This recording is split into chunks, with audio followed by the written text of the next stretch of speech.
Eh bien, bonjour tout le monde, on se retrouve aujourd'hui donc pour la correction d'un seul exercice, un tout petit exercice. Donc, allez dans la description, vous cliquez sur le lien de l'énoncé. Donc, vous avez une grosse partie cours. Et ce que vous faites, en fait, c'est que vous descendez tout en bas du fichier PDF et vous avez un exercice, c'est l'exercice 3.3. Et c'est cet exercice-là qu'on va corriger. Vous avez vu 3 questions seulement. Donc, la vidéo va être très courte. Mais je trouve cet exercice intéressant. Bon, déjà, c'est la demande d'un abonné. Et la deuxième chose, c'est que on va vous demander de déterminer, donc de calculer des surplus, mais on va devoir utiliser des intégrales. Et du coup, c'est pour ça que je vous dis, je trouve ça intéressant. Ça change des calculs de surplus où on a juste à faire calculer l'aire d'un triangle rectangle. Bon, là, non, on va devoir utiliser des intégrales. Bon, si vous êtes prêts, eh bien, je le suis aussi. Donc, on vous donne en fait, on est sur un marché, et puis vous avez deux fonctions. Donc, vous avez la fonction d'offre, QO, donc 1 sur 0,03 ln de P sur 5. Et vous avez la fonction de demande 1 sur 0,025 ln de 100 sur P. Vous voyez, donc déjà, moi, ce que j'aime, c'est que les fonctions d'offre et de demande sont un peu particulières. On n'a pas l'habitude de travailler avec des fonctions qui contiennent des logarithmes népériens. Donc déjà, voilà. Okay. Alors, la première chose qu'on vous demande, c'est de déterminer les fonctions de prix. En fait, là, vous voyez que vous avez les quantités en fonction des prix. Et bien, vous, en fait, on vous demande l'inverse. Les fonctions de prix, c'est... Je reprends ma petite couleur. Donc, les fonctions de prix, c'est d'exprimer le prix comme une fonction des quantités.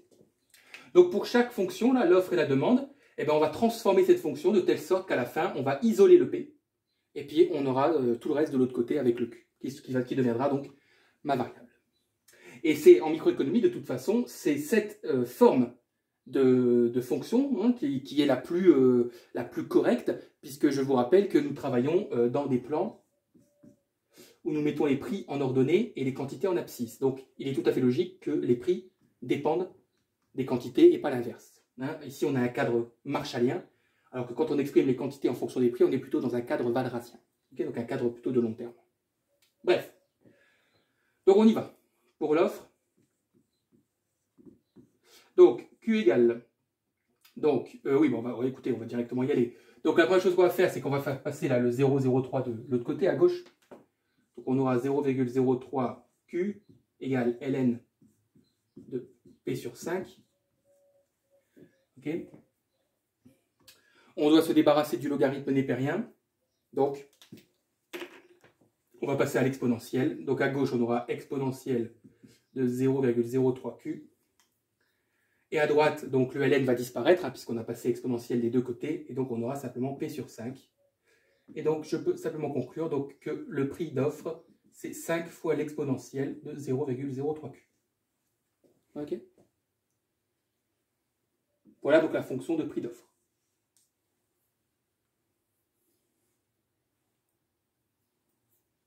Et bien sûr, c'est cette fonction-là qu'on utilisera jusqu'à la fin de l'exercice.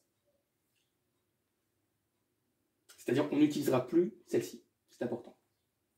Alors, pour la demande, donc c'est pareil. Faisons passer le 0,025 directement à gauche. Donc, on aura 0,025Q égale donc ln de 100 sur P. Alors, un petit peu plus difficile, la fonction de demande. Pourquoi? Parce que le P est au dénominateur. Donc, bon, on verra.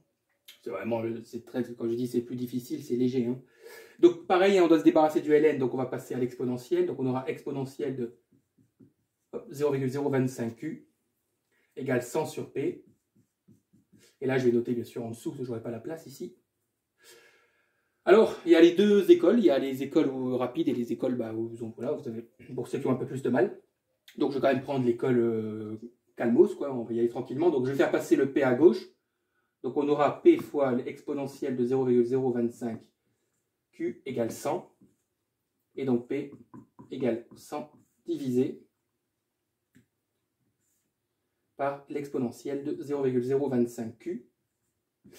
Ne laissez pas l'exponentielle au dénominateur. Pourquoi? Parce que dans l'exponentielle, vous avez la variable Q. Ça veut dire en fait que vous avez votre variable qui est au dénominateur. Ce n'est pas très pratique de travailler avec une fonction dont la variable est au dénominateur. Donc le prix, la fonction de prix de demande, c'est pareil d'écrire 100 exponentielle de moins 0,025Q. C'est-à-dire que vous avez le droit de faire remonter l'exponentielle à la surface, okay, donc au numérateur, à condition de changer le signe de sa puissance. Mais ça, c'est une propriété des puissances que vous devez connaître. Hein.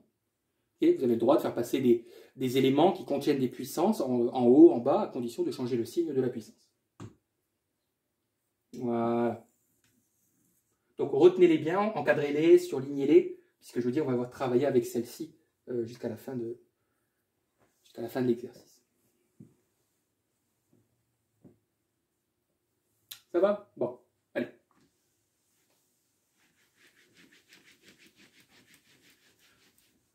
Alors, la deuxième question, on vous demande de déterminer la quantité d'équilibre et le prix d'équilibre. Donc, en gros, on vous demande de déterminer l'équilibre du marché.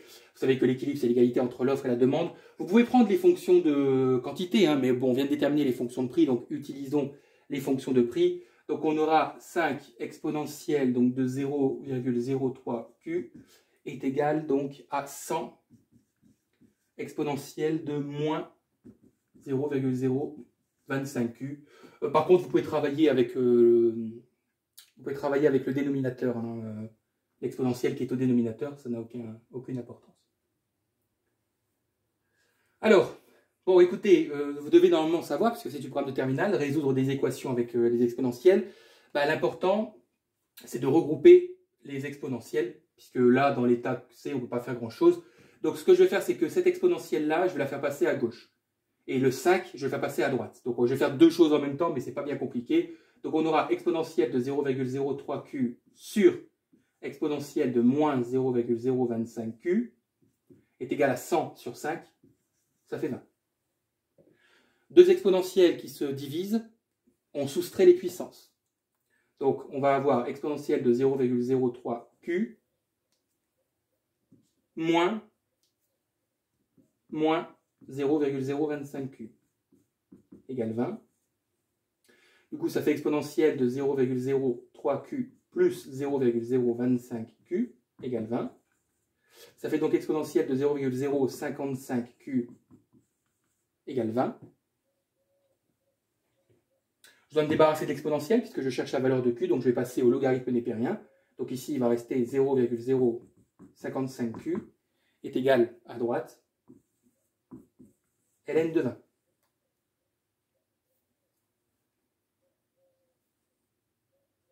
Et donc, vous avez donc la quantité, je note ici, hop, la quantité d'équilibre qui sera égale donc, à ln de 20 divisé par 0,055. Vous pouvez laisser comme ça. Vous pouvez aussi faire, surtout ne donnez pas de valeur arrondie, hein. C'est surtout ça qu'il ne faut pas faire. Il faut toujours garder le résultat exact. Mais vous pouvez aussi faire, 1 divisé par 0,055. Donc en fait, vous pouvez aussi dire que ça fait 200 sur 11 ln de 20. C'est pareil, hein. Ok? Ça dépend les préférences de chacun. Oh là! Moi, je fais mon 2. Voilà. Donc, vous avez obtenu ici donc, votre quantité d'équilibre. Ok. Vous avez vu dans l'exercice, il vous donne une représentation graphique. Moi, si j'étais vous, un petit moyen de vérifier si on a plus ou moins bon. Tapez ça sur vos calculatrices et vous devez trouver une valeur qui est proche de celle que vous voyez sur le graphique. Alors, sur le graphique, on ne vous donne pas la valeur, mais par exemple, je ne sais plus, je ne l'ai pas sous les yeux, mais vous voyez que par exemple, la quantité d'équilibre, elle est par exemple elle est entre telle et telle valeur. Si en tapant ça sur votre calculatrice, vous trouvez une valeur qui est à peu près entre telle et telle valeur, c'est que c'est bon. Hein, c'est que vous avez trouvé certainement le bon résultat. Alors pour PE, vous remplacez soit dans la fonction d'offre, soit dans la fonction de demande. La fonction d'offre, elle est quand même plus simple, donc on va utiliser celle-ci. Donc on va avoir 5 exponentielle de 0,03 multiplié, alors attention, hein, à 200 sur 11 ln de 20. Vous allez voir, ça se simplifie vachement bien. Hein. Parce que je ne vais pas calculer 0,03 fois 211e de tête. Ok, donc ça fait 6 sur 11. Donc si vous tapez ça sur vos calculatrices, ça fait 6 sur 11. Donc on aura 5 exponentielle de 6 sur 11 ln de 20. Ouais, voilà. Mais on peut encore simplifier. Parce que là, vous avez un réel qui est devant le ln. Donc vous pouvez le mettre en puissance. Je vous rappelle la propriété. Je vais la mettre ici. Je vous rappelle que ln de a puissance n, c'est n ln de a. mais ça marche aussi dans l'autre sens. Donc si vous avez n, comme ici, n qui vaut 6 sur 11, vous pouvez le mettre en puissance. Et vous allez voir ce qui va se passer du coup. Donc on aura 5 exponentielle de ln de 20 à la puissance, attention, 6 sur 11. Oui, mais l'exponentielle d'un logarithme, ça se simplifie. Et donc il reste 5 multiplié par 20 à la puissance 6 sur 11. Et je vous dis tout de suite, ça ne tombe pas juste. Donc vous laissez ça comme ça. Ça va? Allez, je reviens pendant que vous copiez.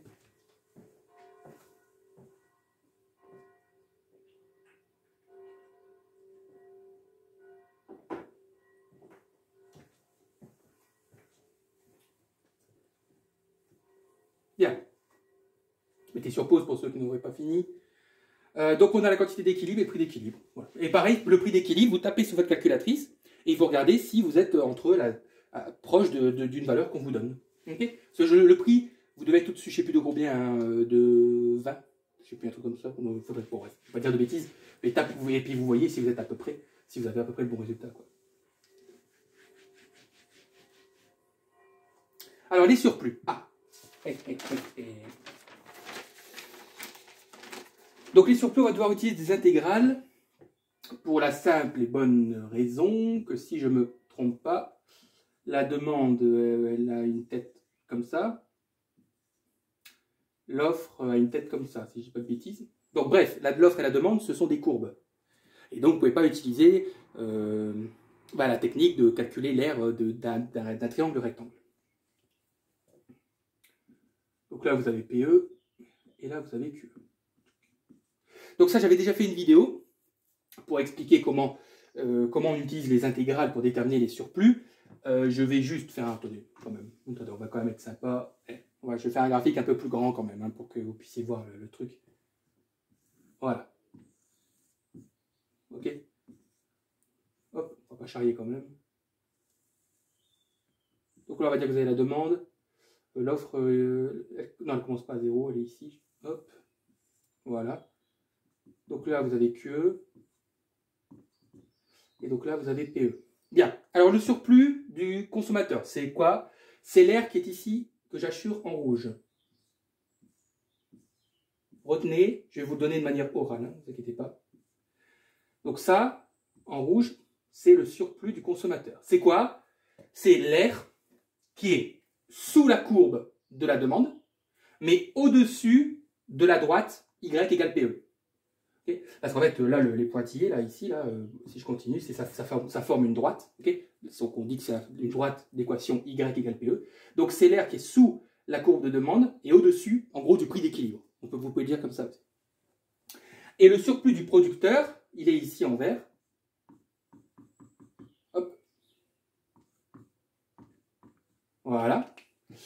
Lui, par contre, c'est l'aire qui est comprise entre le prix d'équilibre, donc l'équation Y égale PE, et la fonction d'offre. Bien. Pour le surplus des consommateurs. Donc, comme c'est une aire, c'est une intégrale. Ah oui. Ok. Donc, c'est l'intégrale de quoi? Le problème, c'est que, regardez, si je dis que c'est l'intégrale, alors déjà, c'est l'intégrale entre, on est d'accord, entre 0 et QE. Là, je vais noter avec QE, et après QE, je vais remplacer par sa valeur. Ne vous inquiétez pas. Donc, vous êtes d'accord que l'aire, là, ici, hein, est comprise entre les équations x égale 0 et x égale QE. Donc, c'est l'intégrale entre 0 et QE. De quoi? On a dit que c'est l'aire qui est sous la courbe de demande. Donc, c'est la fonction de demande. Ok? Hop. Tout simplement. Okay. Alors, c'est DQ, hein, puisque la fonction de prix. Prenez les fonctions de prix. Hein.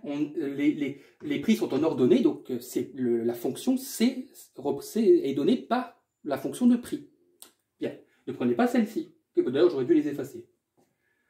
Donc, c'est la fonction de prix DQ, parce que la fonction de prix, elle dépend de Q, hein, la variable c'est Q, je vous le rappelle. Mais le problème, c'est que si je me contente de ça, cette intégrale entre 0 et QE de la fonction de prix de demande, elle va jusqu'à l'axe des abscisses, normalement. Parce que une intégrale, c'est l'aire qui a sous la courbe, hein, donc c'est l'aire qui est comprise entre une courbe, entre une fonction, et l'axe des abscisses. Vous avez appris ça en terminale.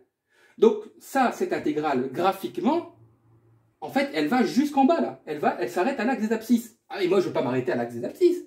Moi, je veux que cette partie rouge. Alors, qu'est-ce que je dois retirer? Parce qu'en fait, l'aire est trop importante ici. Qu'est-ce que je dois retirer?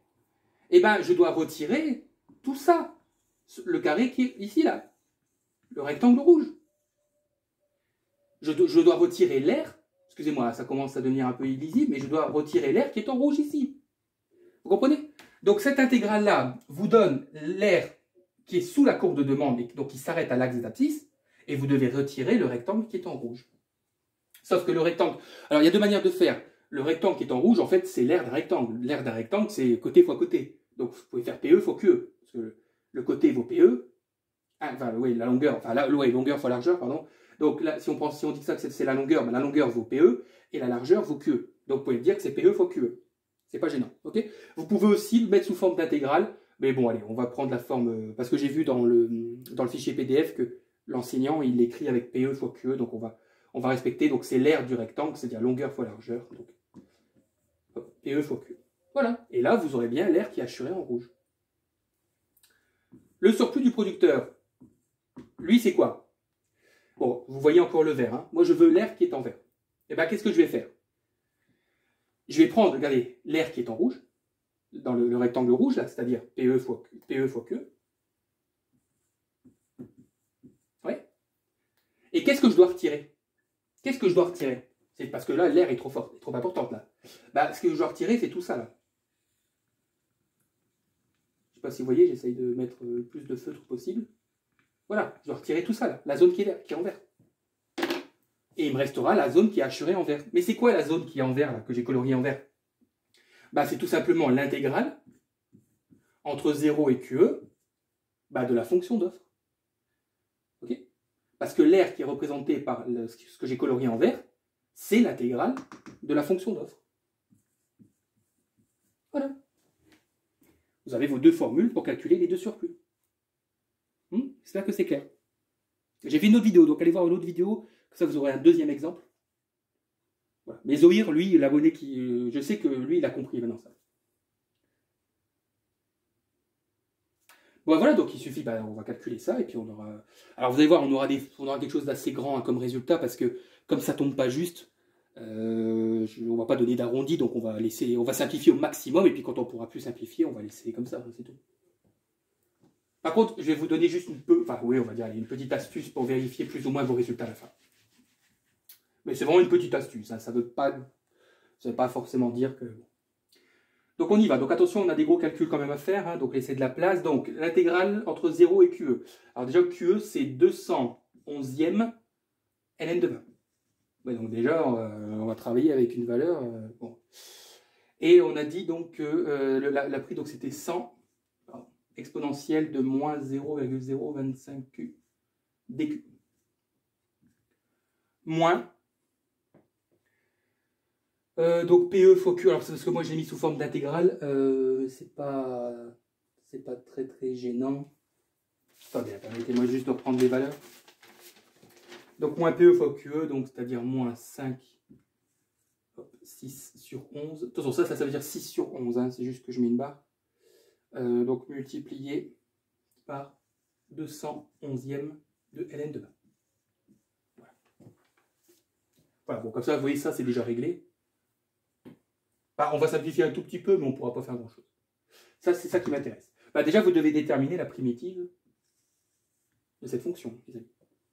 C'est pas très compliqué.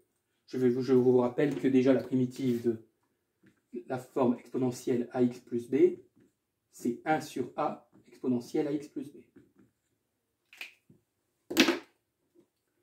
Autrement dit, la primitive de ça, c'est simplement 100 multiplié donc par 1 sur a qui vaut moins 0,025 et vous recopiez votre exponentielle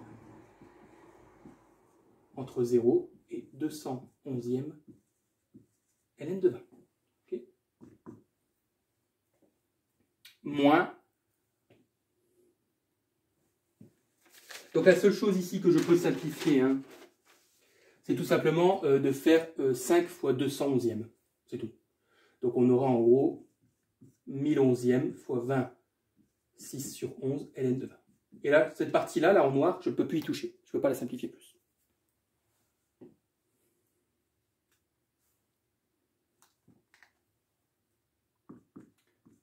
Alors 100 multiplié par 1 divisé par moins 0,025, ça fait moins 4000. Donc ça fait moins 4000 exponentielle de moins 0,025Q entre 0 et 211e ln de 20, moins donc 1000 onzièmes, 20, 6 sur 11, ln de 20. C'est pas droit, hein? Non, c'est pas droit, je ne sais pas pourquoi. Bon alors, attention. Je vais écrire d'ailleurs, je vais aller bien à gauche parce que je vais avoir besoin de place. Enfin, pas tant que ça, mais vous allez voir. Mais ça se simplifie, vous allez voir. Hein. Donc on va aller doucement. Hein. Donc ça fait moins 4000. Exponentielle de moins 0,025 multiplié par 200 sur 11 ln de 20. Ouais. Moins, et je remplace par 0. Alors regardez, on aura exponentielle de 0. Ça fait 1. Donc il va rester moins 4000. Et comme on a moins, on aura moins 4000. Donc ça fait plus 4000. Hein. Et là, donc, ça, on n'y touche plus, hein, on recopie.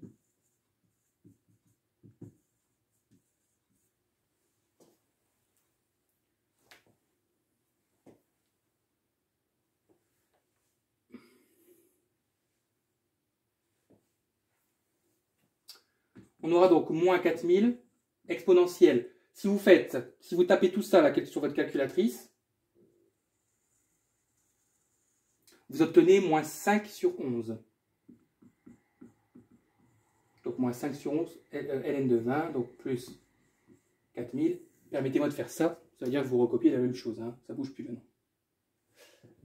Et du coup, alors, bah oui, pourquoi vous allez me dire que ça simplifie? Parce que je vous ai dit la propriété des ln. Si vous avez quelque chose devant ln, vous pouvez mettre en puissance. Donc on aura, alors là je vais devoir le faire tout de suite parce que j'aurai plus la place après pour faire, et puis comme c'est la fin, regardez, on va tout de suite le faire. On aura ln de 20 puissance moins 5 sur 11. Et donc on aura exponentielle d'un ln, donc le e en fait et le ln vont disparaître. Okay, et donc le moins 5 sur 11, vous mettez en puissance. Donc vous aurez moins 4000 multiplié par 20 puissance moins 5 sur 11. Et vous ne pouvez rien faire d'autre, à part donner une valeur approchée de tout ça. Alors je vous avais dit tout à l'heure qu'il y avait un moyen de vérifier, mais en fait le seul moyen, c'est pas un moyen de vérifier exactement. C'est juste que vous êtes d'accord que le surplus doit être positif. Voilà. Et bien déjà, une toute petite manière de vérifier qu'on est peut-être pas très loin de la vérité si on a fait une erreur, c'est que si vous tapez tout ça, vous devez trouver quelque chose de positif. Et vous devez trouver quelque chose qui est d'une certaine valeur, parce que si vous regardez le graphique, vous avez vu, l'aire du surplus des consommateurs est assez large quand même, est assez importante. Donc vous ne devez pas genre trouver un résultat qui vaut 2. Okay, vous devez quand même trouver peut-être, je sais pas moi, quelque chose qui vaut entre les 1000 et les 2000, compte tenu des valeurs qu'on a. Ok, donc voilà. Voilà, c'était juste ça que je voulais vous dire. Si vous trouvez quelque chose de négatif, eh ben, vous repartez depuis le début parce que forcément vous avez faux. Les surplus sont soit nuls. Un surplus, de toute façon, c'est simple. Je vais noter là comme ça, vite fait. C'est qu'un surplus, que ce soit consommateur ou producteur, est forcément compris entre 0 et, on va dire, l'infini. Mais il ne peut pas être négatif. C'est pas possible. Donc c'est pour ça, Zouir, dans la proposition que tu m'as envoyée, toi, tu avais trouvé un surplus du producteur qui est négatif, c'est pas possible. Puisque déjà, une aire, c'est toujours positive. Ça va? Voilà pour le surplus des consommateurs. Vous allez voir, le surplus des producteurs, il est plus facile. Il est plus rapide, quoi, on va dire. Bon, je vais passer ces fonctions de demande, là, qui ne servent plus à rien. Hop là. Alors, le surplus, donc, du producteur. On a dit, donc, que c'était PE, donc, fois QE, moins l'intégrale entre 0 et QE, donc 211e ln de 20, de la fonction de prix d'offre, donc 5 exponentielle de 0,03 Q dQ. Oui. PE fois QE, bah en fait on l'a déjà simplifié, hein, c'était la partie dont on ne s'occupait plus, là on avait dit que c'était 1000 onzièmes fois 20 puissance 6 sur 11 ln de 20. Ouais. Alors maintenant, il me faut la primitive. Donc de ça, ben c'est pareil, hein, donc c'est 5 multiplié par 1 sur 0,03 exponentielle 0,3Q.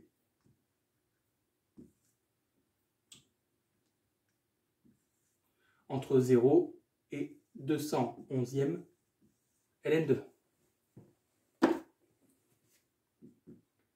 Ça, on n'y touche pas pour le moment. Alors 5 divisé par 0,03, ça fait 5 centières.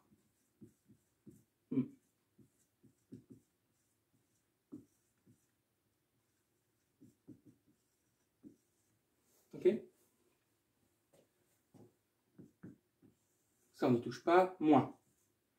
Et donc, on remplace, donc on aura 5 centières exponentielle de 0,03 multiplié par 200 sur 11 ln de 20, moins, vous remplacez Q par 0, donc vous allez avoir exponentielle 0, ça fait 1, et donc il va vous rester juste 5 centières.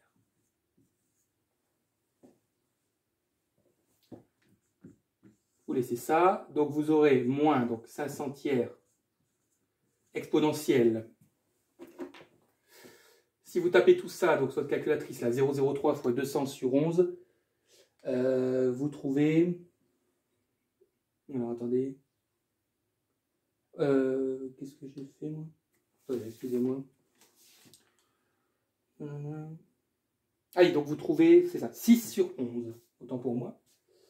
Bah, faites-le en même temps, hein, quand vous vérifiez. Donc ça fait exponentielle, donc 6 sur 11 ln de 20. Et attention, moins 5 centières, ça fait plus 5 centières. Donc là, je vais recopier la partie qu'on a. Hop, 1000 sur 11 fois 20, donc 6 sur 11, ln de 20.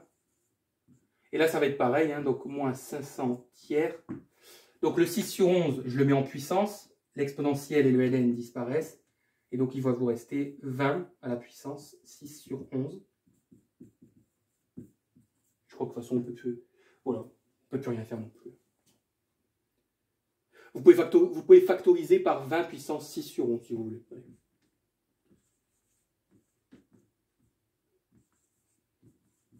Donc on a 1000 onzième ln de 20 moins 5 centières plus 5 centières.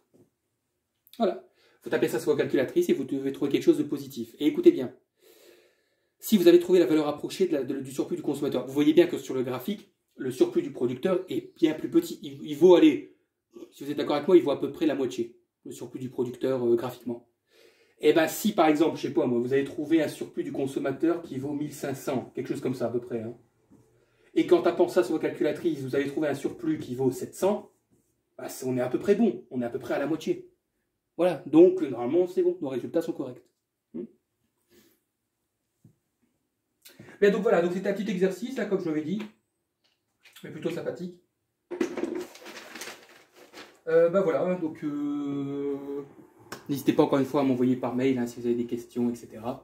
Et puis je vous souhaite à toutes et à tous un bon courage et je vous dis à très bientôt.